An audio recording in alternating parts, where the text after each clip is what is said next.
It is a warning, a signal that no branch of government is beyond the reach of political anger. And maybe this is when it becomes clear. This story is not just about Roberts. It is about all of us. Because when democracy is threatened, silence is often the first thing to fall. They say not all storms begin with thunder. Some start as a whisper. And when Roberts hung up the phone that evening, the quiet that followed said more than any opinion he had ever written. He did not sleep. How could he? By early morning, he was already in his office at the court, the same room where he had once welcomed global leaders, discussed legal ideas, and quietly shaped decisions that would influence the country for years.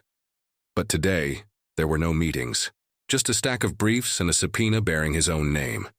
In that simple room, surrounded by shelves filled with constitutional law, John Roberts sat alone. The lights were low.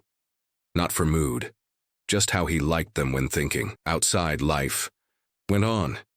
But in here, something basic had shifted. The man who once promised to protect the Constitution now held a subpoena, not addressed to the court, but to him directly, as if he were no longer the Chief Justice, but just another official caught in the middle. He read through the papers. They were dry, full of formal legal terms, but they still felt like a betrayal. This is how it starts, is it not? You are not removed with force. You are redefined, reframed, made smaller. The words on the page blurred briefly. Perhaps it was the light, or maybe a memory. He thought back to that day years ago, standing beside President George W. Bush during his confirmation. He remembered placing his hand on the Bible, his voice steady as he took the oath. I will deliver justice fairly, treating the rich and the poor the same. Back then, the words carried weight. Now, they felt like a challenge. He looked across. His desk, briefs, opinions, dissents, documents that once guided the country's legal path. Now they felt more like artifacts, pushed aside by raw political force. His phone buzzed. This time, the name on the screen made his chest tighten. Ellie, his daughter. He answered. Dad? Her voice was gentle, unsure. I saw the news. He stayed silent. Is it true? Are they really suing you? A pause, then softer. Do you still believe in the court? He closed his eyes. What could he say? That the court was never about perfection, only principle, that even when it breaks, it is still worth holding on to?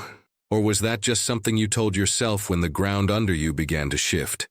Yes, he said at last. But believing is not about comfort. It is about duty. She did not speak again. But he knew she was still there, listening, and maybe in this moment that was enough. Not answers, just the feeling that someone still understood. In a democracy, we follow rules, and above those rules stands the law. But tonight, something nearly unthinkable has occurred, something that should send a chill through every American. The Chief Justice of the United States has just been sued. Let that settle in. Not some unknown clerk, not a low-level judge in a far-off courtroom. The man at the very top of our judicial system. He had just sat down for dinner. A quiet evening after a long day of careful decisions. The salmon was still warm, the wine untouched. Then the phone rang. He answered it calmly, without concern. The screen showed it was from the court's office. What followed was anything but ordinary. Sir, we have just been served. There was a pause. A silence that, in another moment or place, might stretch into disbelief. Filed by who? America First Legal, signed by Stephen Miller. It names you, Chief. That might have been the moment something changed. Chief Justice John Roberts, known for being calm, for keeping a steady hand in a deeply divided court, stood and walked to the window. The night outside was still, but the cold coming through the glass felt somehow different now. Sharper, older, like something ancient had been disturbed. He stared into the darkness. And maybe, if you are listening now, you are wondering what went through his mind right then. Not as a judge, but as a citizen, as a man. All my life, I upheld the law. And now that same law is being reshaped into a weapon aimed at me. Because that is what this is it not? A lawsuit not driven by justice but by resentment. Filed by someone who never worked in a courtroom. Used by a movement that does not believe in limits. Stephen Miller, Trump's most loyal strategist of division, has made the first move. And with it, the line separating justice from power begins to blur. You might ask, why Roberts? Why now? Because he would not bend. Because he tried to keep the courts independent. And in the twisted logic of those seeking unchecked control, even the Chief Justice must be brought to heel, or pushed aside. So let me ask you this. If they can go after the one who stands guard over the Constitution, who do you think they will target next? This is not just a lawsuit. He ended the call and sat there for a while, the subpoena still resting on his desk, shadows slowly stretching across the floor from the window. He had not prepared for a fight, but now it had arrived. And it was not just aimed at his name. It was about whether a judge could still serve as a barrier between unchecked power and its growing appetite. Morning sunlight moved over the stone steps of Capitol Hill, but inside room 530 of the Hart Senate office building, the mood was tense. Sheldon Whitehouse leaned over a thick manila folder labeled AF Legal FOIA Demand. His eyes moved steadily.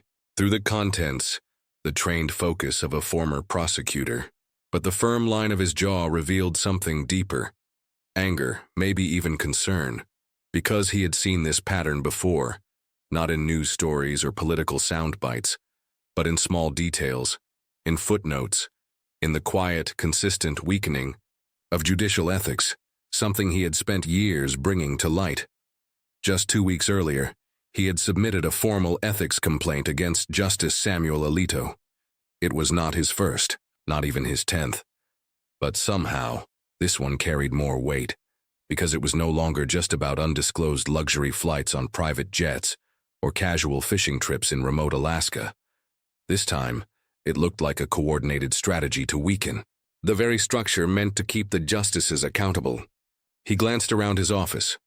Bookshelves crowded with hearing records and old rulings. In the corner, a faded photo. His grandmother, standing proud outside a public library in Providence.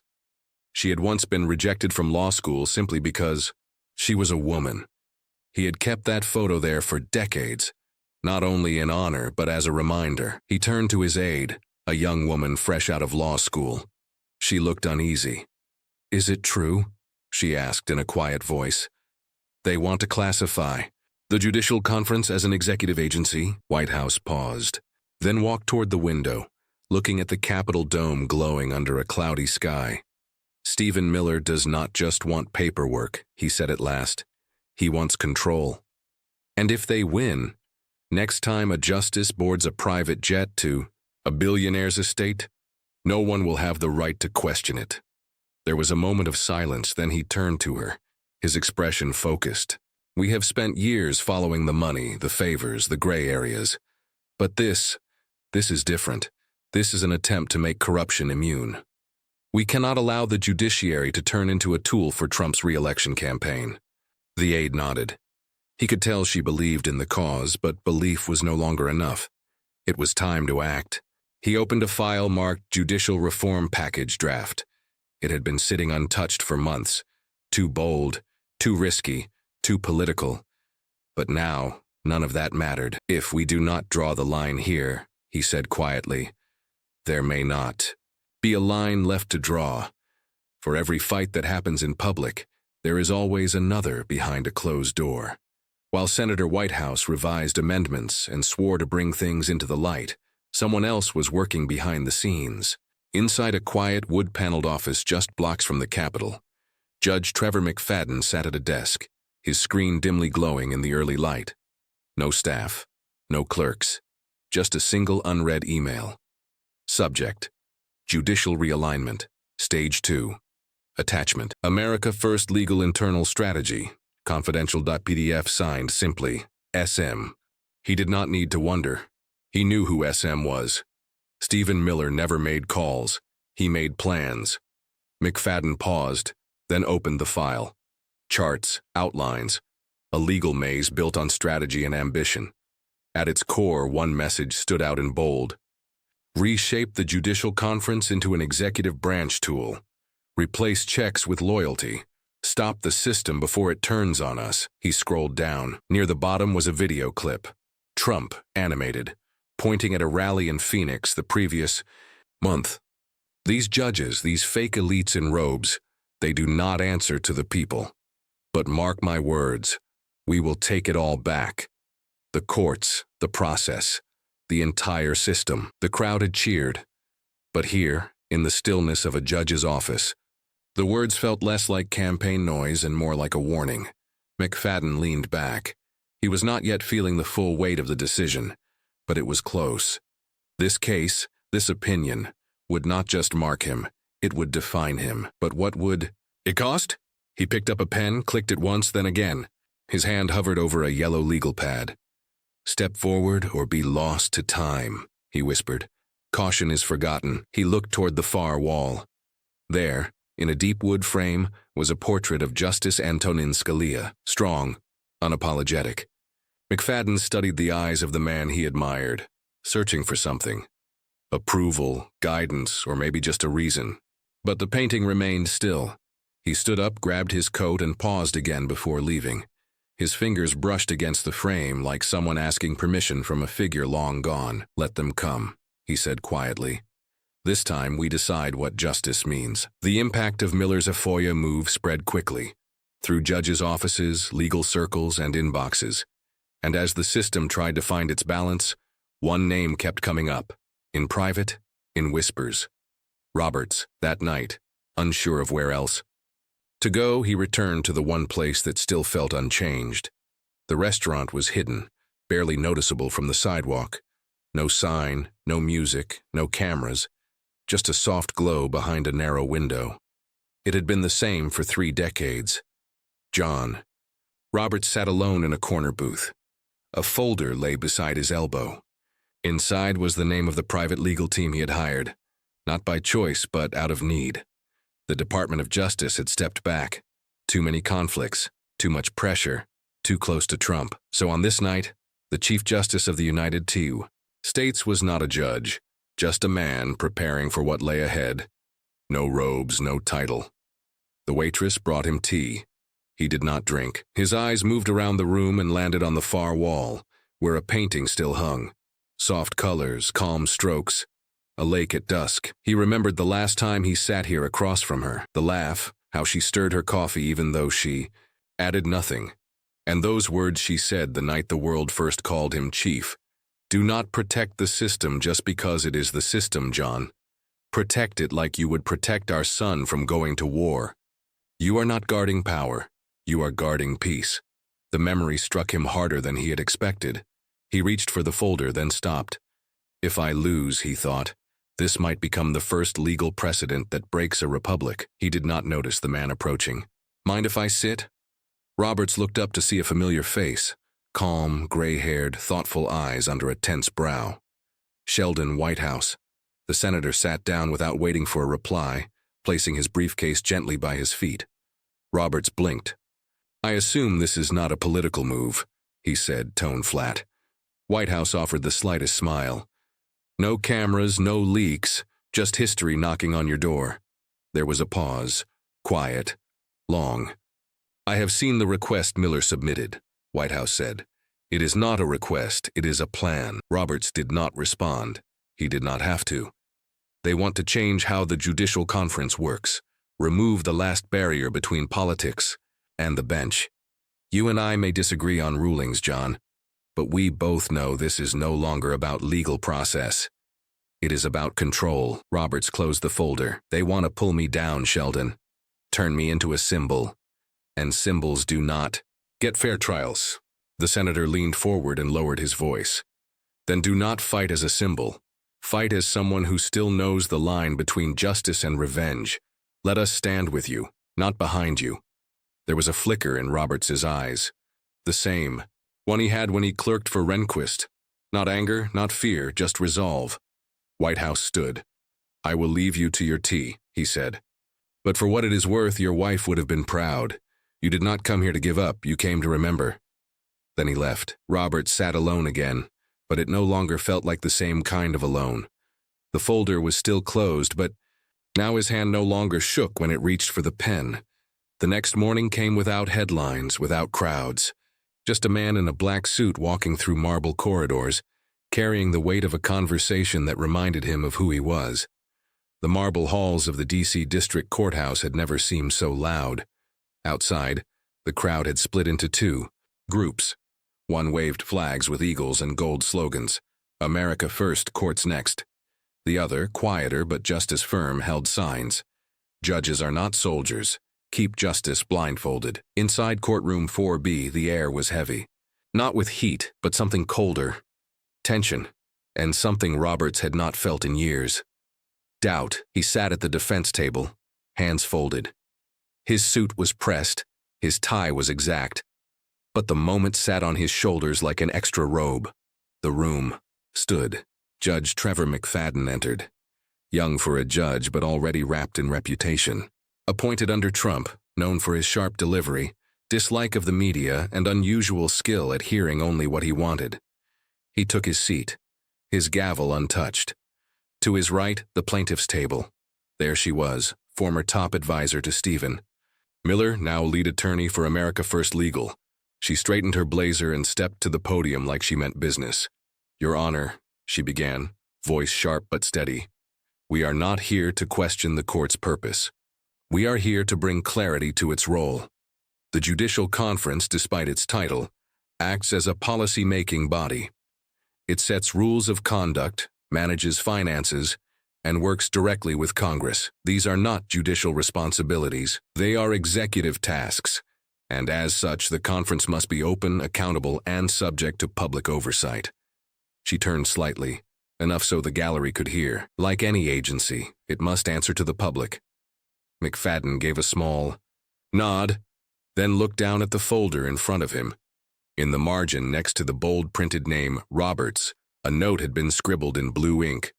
"Do not disappoint me, Sam." He blinked once, then closed the file. Roberts noticed, of course, but he did not react. Instead, his gaze moved upward, past McFadden, past the seals and flags, to the large brass emblem fixed above the bench. A scale held steady beneath an eagle's wings, and in that still moment, he heard her voice again.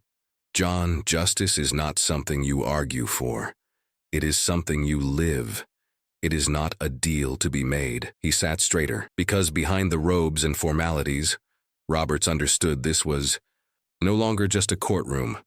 It was now a test of what the judiciary stood for. And the opening shot had already been fired. The prosecution had made its case, shaping the Judicial Conference as an arm of the executive branch. Their presentation was polished, practiced, but it was not built for debate. It was built to unsettle. Now came the reply. The lead defense counsel rose, an experienced figure in constitutional law, with gray hair and focused eyes. He did not raise his voice. He did not have to. He approached the podium, paused briefly, and began, "Your Honor, we do not argue that the Judicial Conference sets policy. We do not challenge that it manages budgets. But we must remind this court, so does the Supreme Court. So do appellate circuits. Creating policy within the judiciary is not a flaw. It is part of the function. This body exists because Congress created it, not the executive." He moved a step closer, narrowing the space between himself and the bench. "If this court agrees to label the Judicial Conference an executive agency, it creates a path where a future president, any president, could decide which judges remain and which do not. Just one signature. That is not oversight. That is concentrated control masked as procedure." The room fell quiet, not heavy, but tense. Judge McFadden stayed silent, but his grip on the chair's armrest tightened. Inside the drawer beneath his bench, he knew the note was still there. He had not moved it, but he had not discarded it either. "Do not disappoint me." The words had no force in law, but they carried pressure. Across the courtroom, Roberts remained completely still, not because he was exhausted, but because he was focused, listening. Not as a judge, but as someone who needed the law to stand on its own strength. Behind him, in the gallery, Senator Sheldon Whitehouse sat without moving. But there was intention. In his stillness, this was not inaction, it was strategy. He had helped shape this argument, researched its backbone, and grounded it in legal history. It was written into law, and now he watched it play out like a careful move in a card game. He had prepared just enough to have impact. The defense attorney shut his binder and looked up one last time. Your Honor, we are not here to protect one individual's position. We are here to defend the balance of power. Once that line is crossed, it does not come back. McFadden remained quiet. The room, cold and still, waited with him. People began to leave slowly. No gavel was struck. No formal ending. Just a pause. Then the soft sounds of chairs moving, fabric shifting, and shoes against polished floors. Judge McFadden stood. This court will recess to consider the arguments. A decision will be given in due time. That was all. But everyone understood that due time now meant more than a deadline. It meant legacy. Robert stayed seated as the room emptied. His eyes were blank, resting on nothing specific. A man who had just seen the court system, his life's work balance, on a thin edge above a fire he could not put out. He stood eventually. The courtroom was nearly empty. One person approached, White House. He said nothing, just a look. It was real, tired, but not defeated. Their eyes met, not as a judge and a senator, or even as partners in the case, but as two people who knew how fragile structures can be, and how much effort it takes to stop silence from becoming surrender. Roberts gave a small nod. It was enough. Elsewhere, in a small living room filled with old books and family pictures, a girl sat next to her father. They were watching the final seconds of the live stream. She could not be more than 20. She did not blink as the screen faded to black. If justice breaks today, she said, we will rebuild it tomorrow. We have to. Her father did not speak. He just placed his hand gently on hers. She smiled, for the first time in hours. Meanwhile, far from the cameras in the judge's private office, McFadden sat alone. He had taken off his robe. It lay folded on the leather couch, untouched. On the desk, his phone screen glowed. He put in his earbuds. A voice memo played. Stephen Miller's voice. Low, measured, almost calm. This is your moment, Judge. To become more than a name. A symbol of a court finally aligned with the people's will. Not just following tradition, but reshaping it.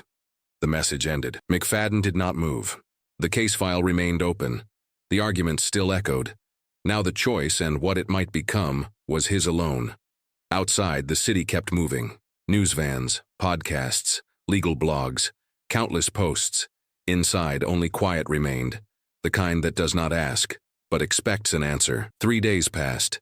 The courthouse said nothing, but the world outside did not rest. Cable shows ran their graphics. Social media filled with rumors. Some claimed the judge was delaying. Others guessed he was breaking under pressure. But inside chambers, no one knew what weighed more, legal responsibility or the voice urging him to be something greater. It happened on a Tuesday. No leaks, no media alerts, just a docket update, and a courtroom full before sunrise. Robert sat quietly in his usual spot. But he was no longer the same man who had first walked in, and neither was McFadden. The judge entered, moving with slow, steady steps. He did not look at the crowd or the cameras. He looked at the paper in his hand and began to read. This court finds that the Judicial Conference of the United States, created by Congress as a body independent from executive control, does not fall under the authority of the executive branch. No president, past or present, may interfere with how the judiciary oversees itself. That was all. No dramatic words, no performance, just the law, clear, strong, unchanged. No one moved. There was no clapping, no cheering, only a silence. So full it echoed louder than any verdict. Because everyone understood this was not a win for one person. It was the return of a safeguard. Quietly, just in time, Roberts did not smile or cry. He only let out a deep breath, as if after carrying the weight of a nation's hope he had finally exhaled. White House walked over, hands in his coat pockets. He passed Roberts a folded piece of paper, simple, handwritten, and worn. We do not fight for victory, it read. We fight so our children still have something they can believe in. Roberts read it once, then again. He said nothing, but something changed in his expression, and for the first time in weeks, he looked out the courthouse window. The snow had started to melt, and in its place, Morning light returned to the marble once again.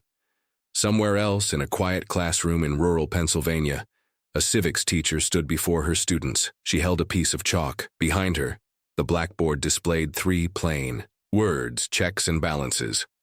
She paused, then turned to her students. "Some say democracy is fragile," she said, "but sometimes it pushes back. Last week, our court system reminded us, no branch holds power over the others, not even the one that claims to speak for the people." A student in the back raised his hand. "Was it hard for them to choose?" he asked. She nodded. "The most important truths usually are, but that is why they matter. Sometimes justice does not shout. It does not break news or deliver big speeches. Sometimes it is a man in a dark suit sitting alone, thinking about the words of a woman who told him to defend the law like he would protect their child. Sometimes it is a senator who grew up watching his grandmother denied the chance to study law and promised to build a world where no daughter would need permission to dream.